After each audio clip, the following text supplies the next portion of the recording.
Tome comigo o Evangelho de Jesus Cristo, segundo João, capítulo de número 11, a partir do versículo de número 20. Evangelho do Senhor Jesus, segundo escreveu João, capítulo de número 11, a partir do versículo de número 20 ao 27. Quero fazer leitura com você da palavra de Deus. João nos revelou Jesus Cristo como Filho de Deus.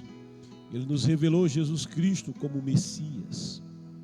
Ele nos revelou Jesus Cristo como aquele que é Deus. Tome comigo a palavra. Diz assim que Marta ouviu que Jesus estava a caminho, saiu ao seu encontro. Maria, no entanto, ficou sentada em casa. Disse Marta a Jesus: Senhor, se estivesses aqui, meu irmão não teria morrido. Mas sei que mesmo agora, seja o que for que pedires a Deus, Ele te dará. Jesus então assegurou-lhe: o teu irmão ressuscitará. E Marta lhe disse: eu sei que ele vai ressuscitar na ressurreição no último dia. E esclareceu-lhe Jesus: eu sou a ressurreição e a vida. Aquele que crê em mim, mesmo que morra, viverá. E todo que vive e crê em mim não morrerá eternamente. Tu crês nisso? Ela lhe afirmou: sim, Senhor, eu creio que tu és o Cristo, o Filho de Deus, que devia vir ao mundo. Amados, Jesus, Ele tem propósito. E Ele tem um propósito que alcança a minha vida. E Ele tem um propósito que também alcança a tua vida. Eu vou reformular melhor dizendo que o Senhor Jesus, Ele tem um propósito na tua vida. Nesse texto de João 11, Jesus tinha propósitos para se realizarem na vida daqueles que estavam com Ele naquele momento, naquela ocasião. E esse Jesus que tinha propósito na vida daqueles que estavam com Ele naquela ocasião, tinha um propósito que transcendia o tempo, tinha um propósito que transcendia a história, tinha um propósito, aí eu vou melhorar o verbo, tem um propósito que alcança a tua vida. Veja, desde que a gente começou a meditar nas lições desse texto, ou dos textos que envolvem a família de Lázaro, a família de Betânia, nós vamos percebendo que quando Jesus estava fora de Betânia, distante de Betânia, e chega ali a informação da situação de Lázaro, da gravidade da enfermidade, Jesus mesmo, Ele que sabia pelo agir do Espírito Santo nele todas as coisas quando estava em carne, Ele diz no versículo 4 do capítulo 11, ao saber do ocorrido, disse Jesus: essa enfermidade não terminará em morte. Sabe por que Jesus diz isso? Eu entendo que Jesus já sabia que a informação, quando chegou a ele, para Lázaro, numa visão humana, era tarde demais. Para Lázaro, não havia mais possibilidade de em vida ser curado por Jesus. Por quê? Porque quando você vai examinando o texto e chega aqui no versículo 39, quando diz a palavra: determinou Jesus tirai a pedra, preveniu-lhe Marta, irmã do falecido: Senhor, ele já cheira mal, pois já se passaram 4 dias. Olhe, veja bem, aquele mensageiro que chegou a Jesus gasta um dia para chegar até Jesus, e Jesus se demora ali, porque ele não vai de imediato. Diz o versículo 6, contudo, quando soube que Lázaro estava doente, ficou mais 2 dias no lugar aonde estava. Então, se ele ficou 2 dias, o mensageiro gastou um dia, você já conta 3 dias. Depois de 3 dias, ele então diz: vamos a Betânia.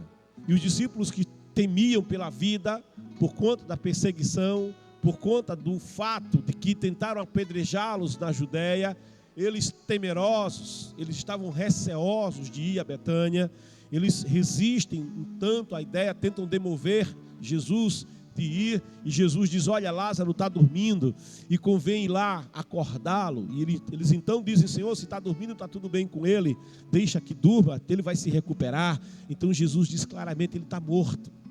Jesus sabia que desde que a notícia havia chegado da situação da enfermidade de Lázaro, que Lázaro já tinha falecido, e agora passa mais 2 dias. Então Jesus ele vai levar agora, já tem 3 dias, a Betânia está em luto, Maria e Marta estão em luto. Jesus vai a Betânia, ele vai gastar mais 1 dia. Então quando Marta diz: Senhor, 4 dias se passaram, 4 dias que ele está morto, ela diz: cheira mal. Sabe, ele já cheira mal, a carne já está putrefata. Não, Senhor, não é bom tirar essa pedra, não é bom ir além da pedra, porque além da pedra só tem morte, além da pedra apenas um cadáver. E aqui Jesus, querido, ele tinha dito para os seus discípulos que ele se alegrava. Veja, Jesus diz que se alegrou em que não estivesse lá. No versículo 15 ele diz: e para vosso bem estou alegre por não ter estado lá. Eu me alegro, porque eu não estava lá em Betânia quando Lázaro estava enfermo. Eu não estava em Betânia quando a enfermidade de Lázaro veio sobre ele, muito menos quando ele faleceu. Eu me alegro porque eu não estava presente. Eu me alegro porque eu não estava lá. E por que ele se alegra? Porque morte é para gerar tristeza. Morte é para gerar dor, a dor da perda. E Jesus diz: eu me alegro porque eu não estava lá, para que agora possais crer. Para que possais crer. Ora, os discípulos já criam. Os discípulos criam em Jesus, criam que ele tinha poder para ressuscitar. Criam que, por quê? Porque lá em Cafarnaum, ele foi no quarto da filha de Jairo, havia acabado de falecer. E ele chega na casa com os pais da menina, com os seus discípulos e com os íntimos adentro ao quarto, antes de dizer aos presentes: porque esse alvoroço, a menina dorme. Aí riram dele. As pessoas riram, porque as pessoas sabiam que ela estava morta, mas ele é o Senhor da vida, e aquele que tem poder sobre a morte, aquele que tem poder sobre a vida, ele tem poder para chamar a morte apenas de sono. Ela somente dorme, eu vou acordá-la. E entra no quarto e ele acorda a menina. Você sabe, você conhece a palavra: menina, eu te digo, levanta. Os discípulos sabiam disso, que ele tinha poder para dar vida a alguém que tinha acabado de falecer. Por quê? Porque lá na aldeia de Naim, quando ele se aproxima da aldeia, quando aquele que é a vida se aproxima da multidão que vinha trazendo o morto, quando a multidão que vinha com aquele que é a vida se aproxima da multidão daqueles que vinham chorando a morte, ele toca, porque é assim: quando a vida encontra a morte, quando Jesus, que é a vida, encontra a morte bate em retirada. Ele toca no esquife, a morte se retira, e aquela viúva, aquela mãe, tem de volta o seu filho com vida. Sabe, os discípulos, eles sabiam do poder que havia para ressuscitar quem havia morrido, porque já no Antigo Testamento, Elias é encontrado orando para Deus devolver a vida a um garoto, ao filho da viúva de Serepta, que havia morrido, e o Senhor poderoso restaura a vida do filho daquela viúva. Eliseu vai ser encontrado em uma situação similar, semelhante, quando também pede pelo filho daquele casal que o havia abrigado, que o havia recebido como hóspede na sua casa, e a vida daquele menino também foi restaurada. Tinha acabado de morrer, voltou a viver. sabe, havia o relato de que mesmo depois de morto, o Eliseu já sepultado em uma cova anônima, quando há uma guerra e alguém toma um cadáver e lança o cadáver na cova do profeta Eliseu, sem saber que ali estavam os ossos de Eliseu. Ao colocar o cadáver ali, e o cadáver tem contato, cadáver de um soldado morto na batalha, um cadáver morto há pouco tempo, toca os ossos de Eliseu, aquele cadáver recebe vida outra vez e volta a viver. Portanto, a ideia de que alguém recentemente morto podia tornar a viver estava na mente, estava na cultura do povo judeu. Por isso mesmo se velava o morto. Por isso mesmo nós temos a cultura também de velar o morto. Não é só uma despedida. Isso também envolve uma percepção de que de repente morreu, mas pode voltar a viver de novo. De repente perdeu a vida, perdeu os sentidos, mas pode ser que o corpo seja reavivado de novo e aquela pessoa volte a viver. Há registro de enfermidades que levavam a pessoa a um estado de morte, mas que a pessoa ainda tornava a viver. Então velar o morto não é apenas um momento de despedida, mas velar o morto também se torna uma condição de maior segurança para aqueles que vão sepultar, porque há uma esperança, de repente, ele volte a viver. Então, quando Jesus ele tinha curado, quando Jesus tinha limpado leprosos e quando Jesus tinha tornado a viver aqueles que recentemente tinham partido para a eternidade, os discípulos criam em tudo isso, mas Jesus ele queria que eles crescem nele, mais que um profeta, crescem em Jesus, mais do que um simples Messias. Eles crescem em Jesus, como escreveu João no capítulo 1. E eu quero aqui com você dar uma olhadinha no texto do capítulo 1. João é o último a escrever o Evangelho e vai escrever muito depois dos acontecimentos de Betânia, quando João escreve no capítulo 1 do seu Evangelho, dizendo: no princípio era a palavra, ou era o verbo, ou era o logos. No princípio era a palavra, e a palavra estava com Deus, e a palavra era Deus.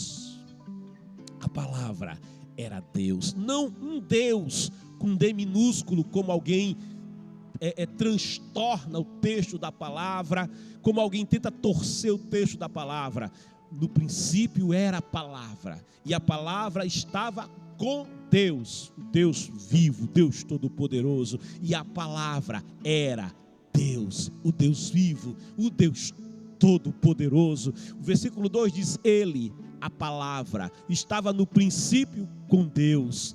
Todas as coisas foram feitas através dele, e sem ele, nada do que existe teria sido feito. Nele estava a vida, oh aleluia, nele está, na palavra, no verbo, no logos, nele estava a vida, e a vida era a luz dos homens, e a luz resplandeceu nas trevas, mas as trevas não a venceram. Sabe, Jesus, ele é Deus, Jesus, ele é a palavra, o verbo que se fez carne. Jesus, ele queria que os discípulos crescem. Folga, eu me alegro em que eu não estava lá, para que agora possais crer. Mas crer de que maneira? Crer sem dúvida, crer plenamente, crer sem duvidar. Tiago diz que aquele que crer, Tiago, na sua carta universal, ele vai, e aqui eu vou examinar rapidamente esse texto de Tiago aqui com você. Tiago, ele vai escrever na palavra, ele vai colocar nesta carta que aquele que crer, e crer de modo inseguro, veja, se algum de vós, ele fala da questão da sabedoria, não é? Não tem sabedoria, peça a Deus que concede liberalmente com grande alegria. O versículo 6 diz: todavia, peça com fé, sem qualquer sombra de dúvida. Veja, sem incredulidade, sem a mínima incredulidade. Ele peça com fé, sem qualquer sombra de dúvida. Pois quem crê com reservas. E esse era o caso dos discípulos, ainda haviam reservas. Eles criam, mas eles criam com uma certa reserva. Eles criam, mas criam com uma certa prudência. Eles criam, mas criam com uma certa hesitação. Essa fé não era uma fé plena. Essa fé não era uma fé perfeita. Essa fé ainda era uma fé infantil. Por isso, Tiago vai escrever: todavia peça com fé, sem qualquer sombra de dúvida, pois quem crê com reserva é semelhante à onda do mar, agitada e levada pelos ventos. Versículo 7 diz: não imagine tal pessoa que assim receberá coisa alguma do Senhor, porque a fé, vai dizer Hebreus, é o firme fundamento das coisas que se esperam, é a convicção daquilo que não se vê, mas você imagina. Veja que a fé está conectada ao imaginar. Efésios vai dizer para nós que muito mais e além do que pedimos e do que imaginamos. Quando você ora, quando você pede a Deus um milagre, quando você ora e apresenta a Deus uma necessidade, a tua mente precisa imaginar. Você precisa se imaginar curado. Oh, aleluia! O paralítico precisa se imaginar andando para poder andar.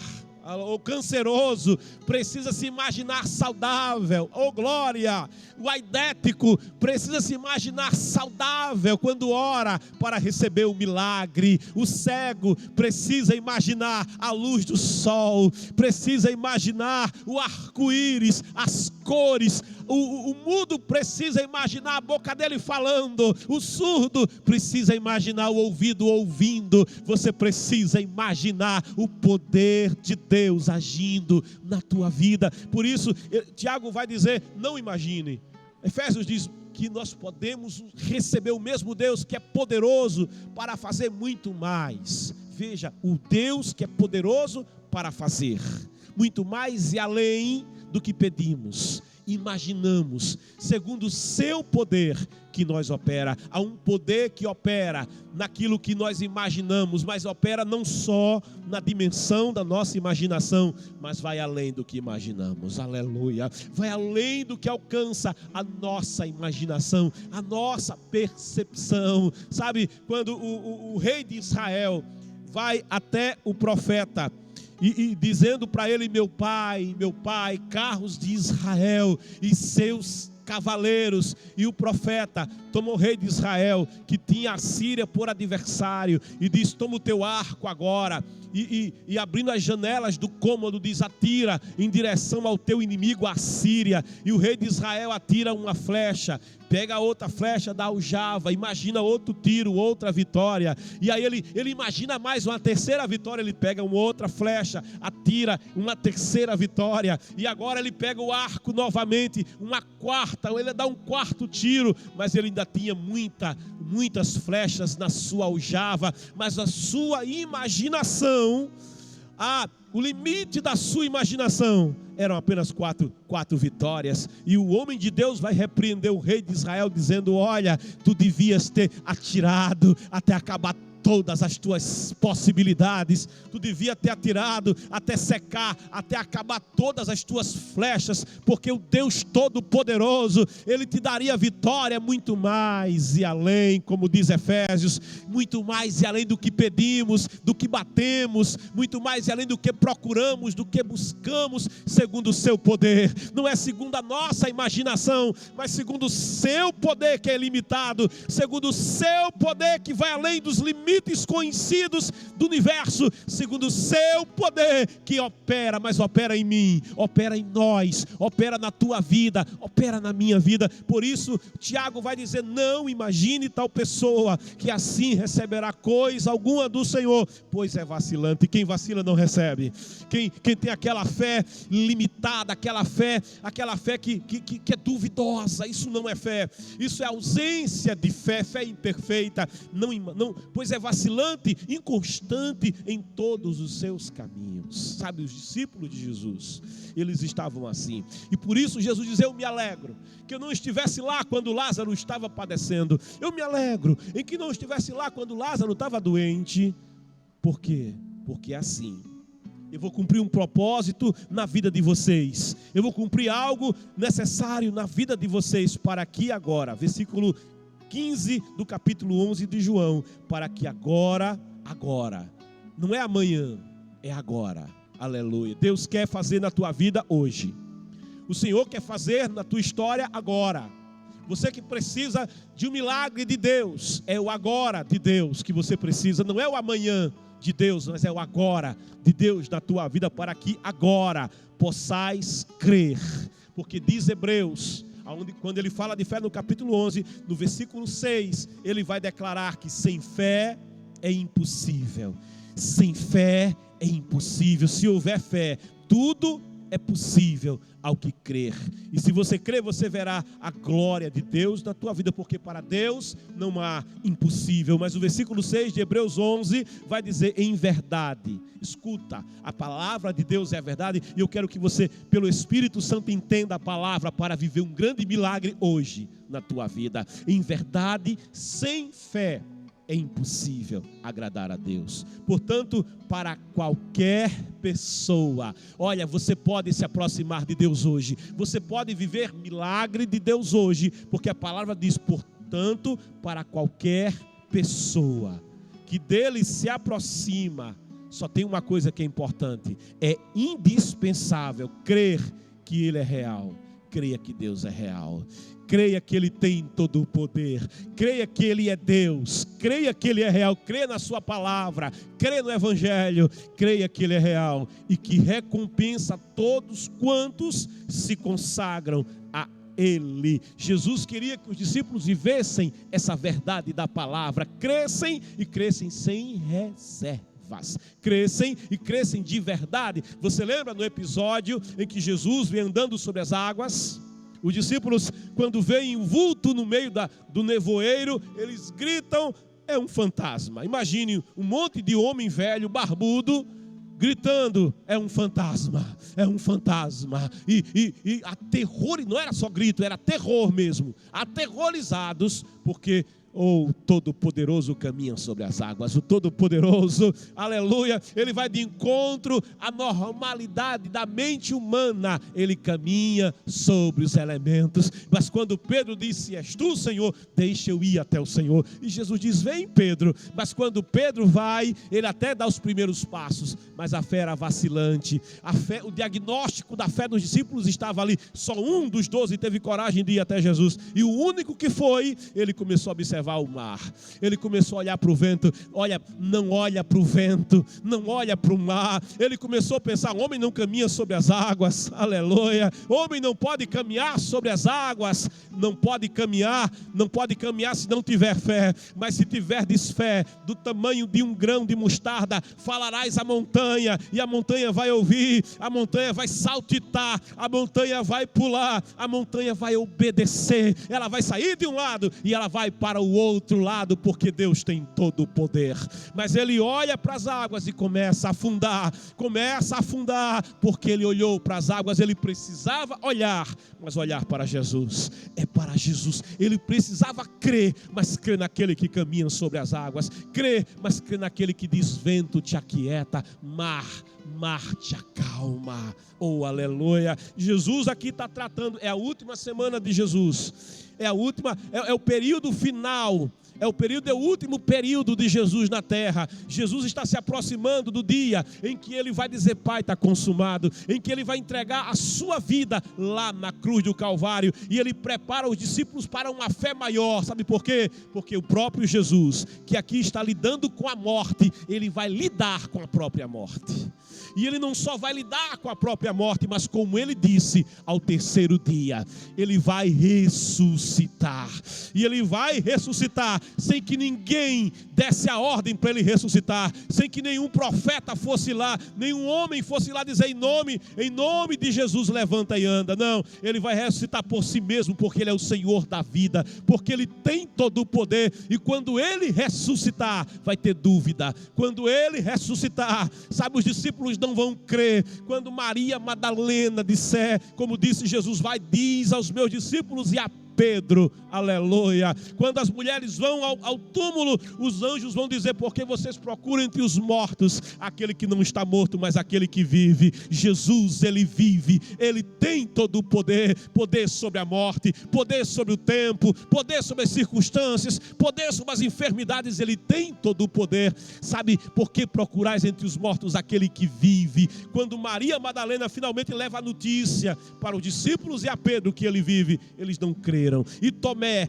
mesmo depois que Jesus se apresenta aos discípulos, Tomé não estava presente, e quando chega e sabe a notícia, ele diz: eu só creio se eu tocar nele. Olha, Jesus tinha dito que ia ressuscitar, mas Tomé vai dizer: eu só creio se eu colocar o dedo na ferida, aí eu creio que é realmente ele. Jesus precisava tratar com a fé desses discípulos, sabe? Porque o próprio Tomé aparece aqui no versículo 16, quando a palavra diz: então Tomé, chamado Dídimo, disse aos seus companheiros discípulos: vamos também nós para morrermos com ele. A perspectiva de Tomé era a morte. A perspectiva de Tomé era uma fé limitada e inconstante. Por isso Jesus, ao chegar em Betânia, quando Marta vai a Jesus, e aqui eu quero analisar com você, e eu quero que você entenda a palavra de Deus nesse momento, entenda aquilo que o Espírito Santo quer te comunicar. Observa o diálogo de Jesus com essa mulher, porque, querido, o desejo do Senhor é remover uma pedra hoje da tua vida.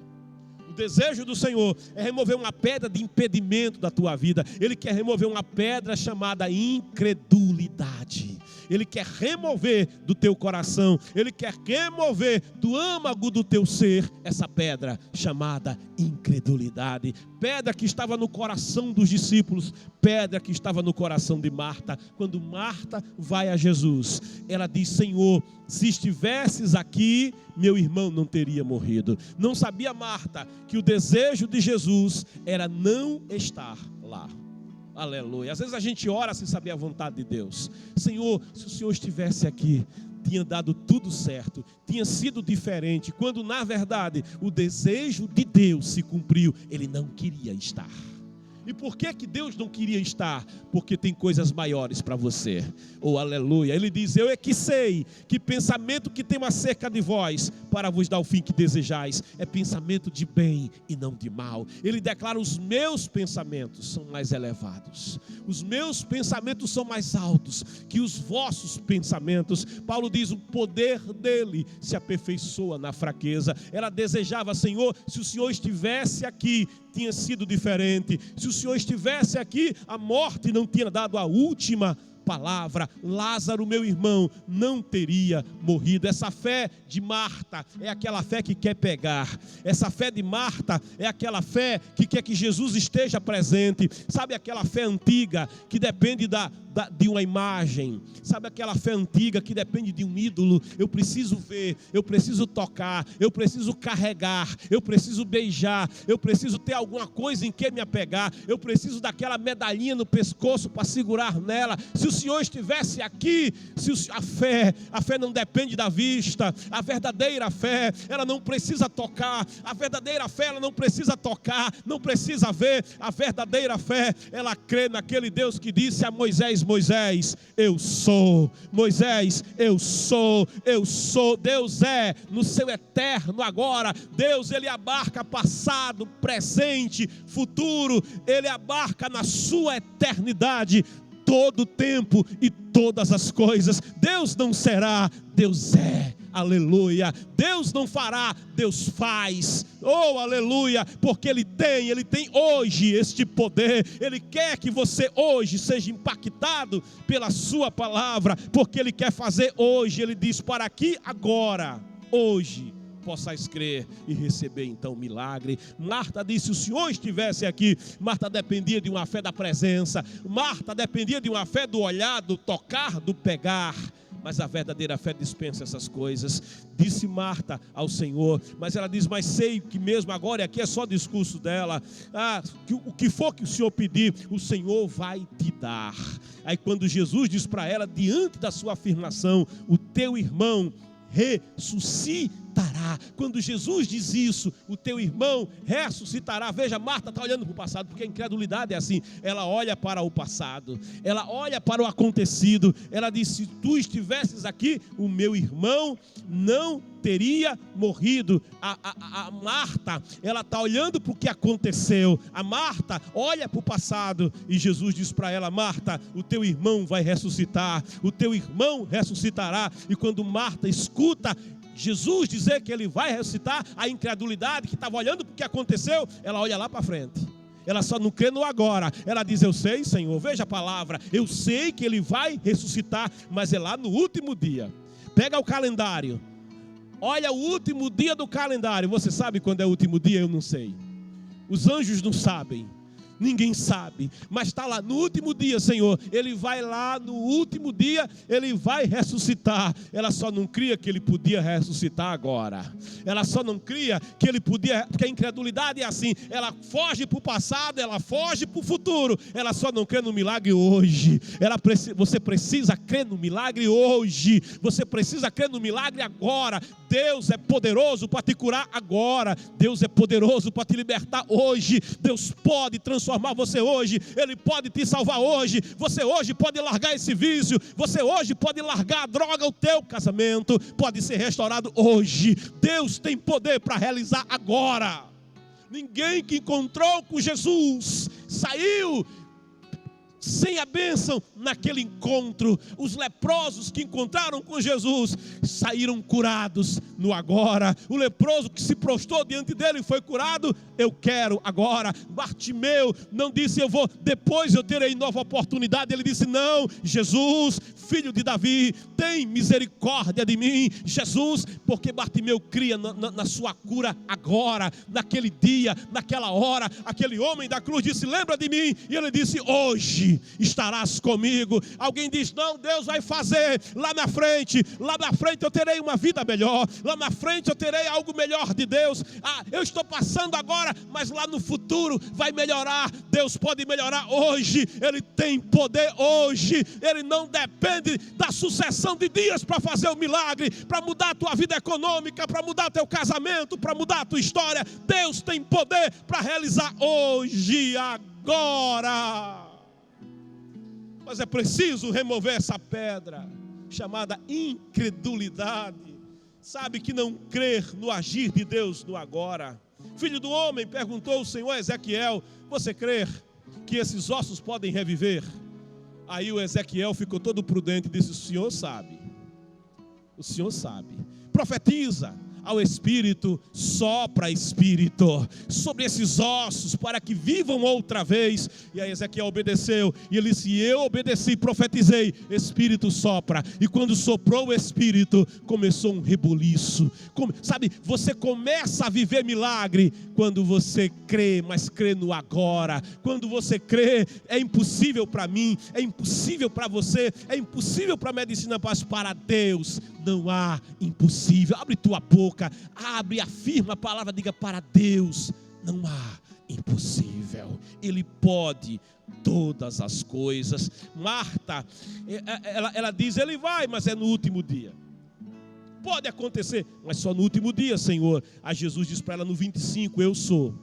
Não é eu serei, não é eu fui, mas ele diz: eu sou a ressurreição e a vida. Aquele que crê em mim, mesmo que morra, viverá.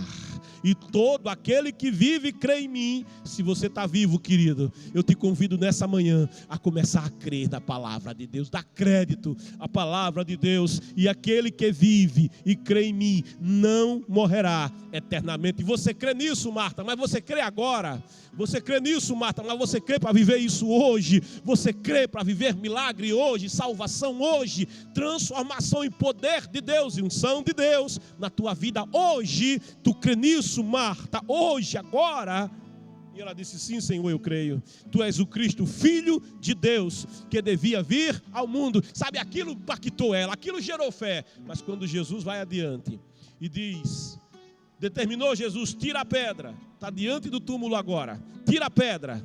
Preveniu-lhe Marta. A Marta que disse: eu creio, Senhor. Eu creio que tu és o Cristo, Filho de Deus. Aí a fé foi diminuindo, porque diante da pedra, da dúvida, diante do tamanho da pedra, da incredulidade, o odor fétido, sabe, da carne apodrecida chegava no seu nariz. Eles diziam, não, cadáver recém-morto, Jesus consegue. Acabou de morrer, a Bíblia está cheia de registro que voltou a viver. Agora, podre, cadáver podre, está podre já, granguenou, não tem mais jeito.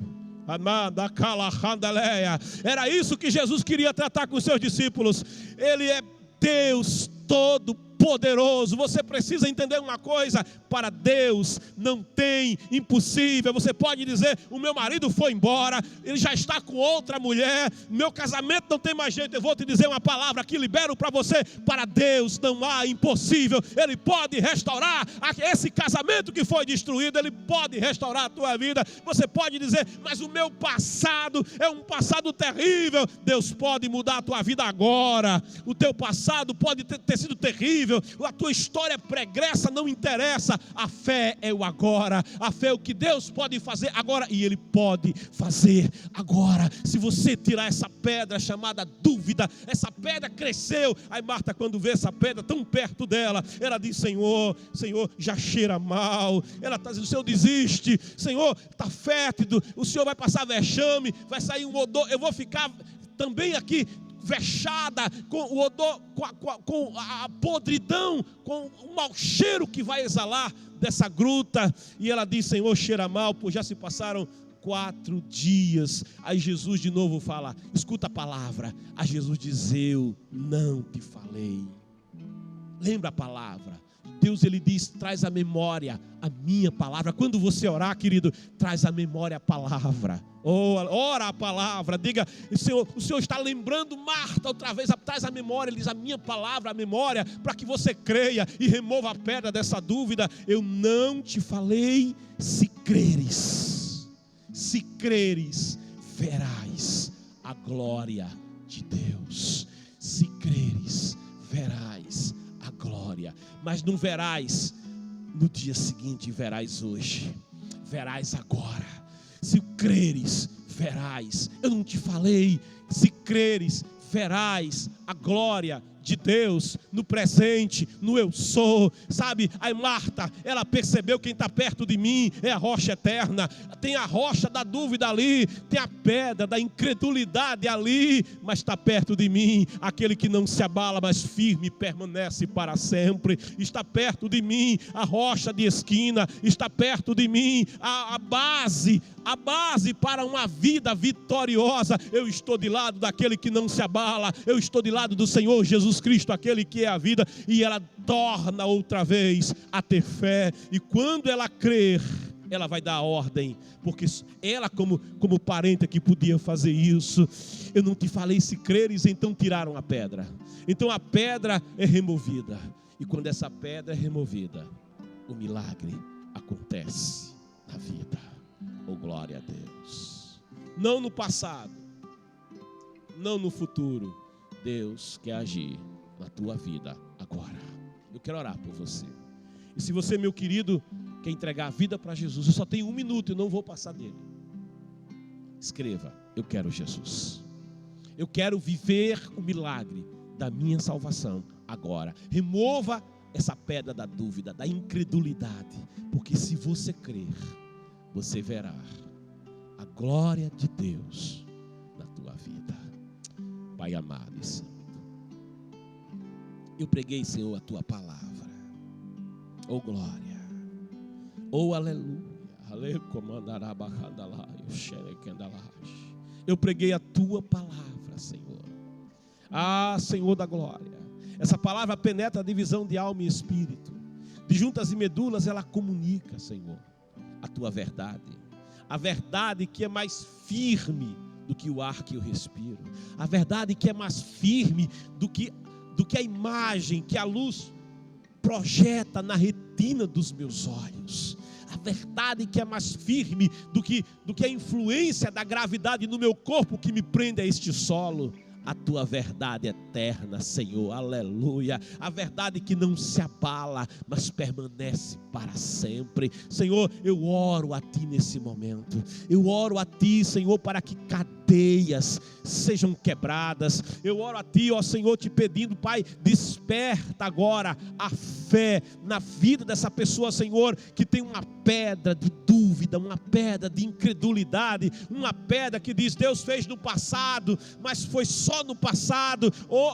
no passado a igreja, ela era cheia de poder, no passado a igreja era cheia de glória, no passado aconteciam milagres, mas agora não, vai ser mais adiante, nos últimos dos últimos dias, aí vai ter mais poder, mas não hoje. Essa fé, Senhor, que não crê no agora, eu oro a Ti, Senhor, porque Tu és o mesmo.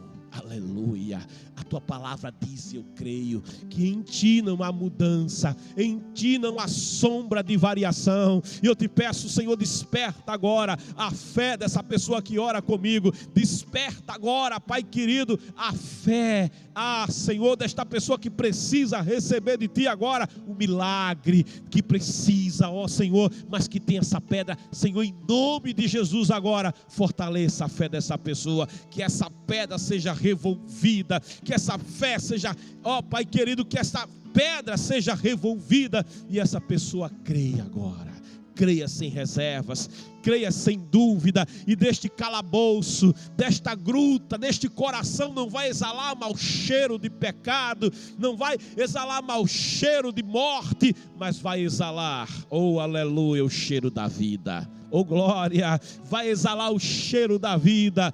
Haja vida, Senhor, gera vida neste coração, gera vida neste corpo agora, gera vida nesta pessoa agora, em nome de Jesus, Senhor, que toda prisão que prende seja quebrada agora, que todo grilhão que prende seja arrebentado agora. Pai querido, Pai santo, e aquilo que está preso, aquilo que está contido, aquilo que está amarrado, em nome de Jesus agora quebra toda amarração do inferno, quebra agora, Senhor, toda impossibilidade, papai, em nome de Jesus, e libera o milagre nesse momento, sobre esta vida, sobre este lar, sobre esta pessoa, Pai. Estende Tua mão poderosa agora libertando, estende Tua mão poderosa agora dando vida, e vida em abundância. Senhor, Deus santo, Deus fiel, faz viver aquilo que está morto, sopra o Teu Espírito nessa manhã, transforma o vale da dúvida, o vale da morte, no vale da fé, no vale da vida, no vale do milagre, no vale da liberdade, no vale da Tua presença, da Tua salvação, em nome de Jesus. Oh glória!